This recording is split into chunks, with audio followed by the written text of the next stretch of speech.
அனைவருக்கும் வணக்கம். இன்றைக்கி நம்ம பார்க்க போகிறது திருச்சூர் மியூசியத்தில் இருக்கிற பீரங்கி. அந்த காலத்தில் ஆங்கிலேயர்கள்லாம் பயன்படுத்தின பீரங்கி. நம்ம எப்பயும் பார்க்குறது வெறும் பீரங்கி மட்டும் பார்ப்போம்.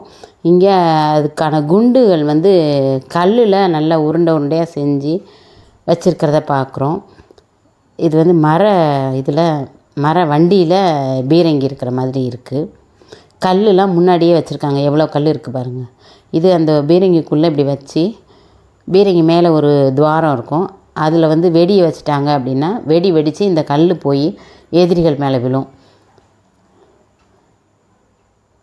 இந்த மாதிரி வண்டியை வச்சு தள்ளிக்கிட்டே போய் எந்த இடத்துக்குனாலும் தள்ளி கொண்டு போயிடலாம். அந்த மாதிரி வச்சுருக்காங்க. இந்த பீரங்கி இரும்பால் செஞ்சது. அங்கே 2 பீரங்கி இருந்தது பக்கத்தில் அவங்க மியூசியத்துக்கு முன்னாடி அப்படி வச்சுருக்காங்க. இந்த இதுக்கு முன்னாடியும்